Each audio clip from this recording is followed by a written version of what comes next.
Un operativo especial en el que participan Policía Nacional, Autonómica y Guardia Civil vigilan la entrada de uva en la provincia estos días. Se incrementan los controles, especialmente en las zonas de las 4 denominaciones, para garantizar que las uvas que puedan llegar de otras comunidades o países vecinos no interfieran en el mercado de las DOs.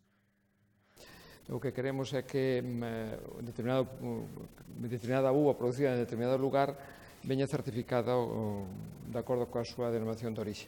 Iso non quere dicir que haxa uvas que producen outras comunidades autónomas e que sean transportadas e que sean vendidas porque a uva é un produto absolutamente legal. O que queremos é diferenciar o que é a venta de unha uva que procede de outra comunidade autónoma pero que se dedica a consumo familiar ou a fabricación de un viño familiar tamén, do que impedir que ese viño se introduza nos circuitos de algunha denominación de orixe das que temos en Galicia. Estos controles se suman a los que realizan los propios consellos reguladores para verificar la entrada de uva en las bodegas.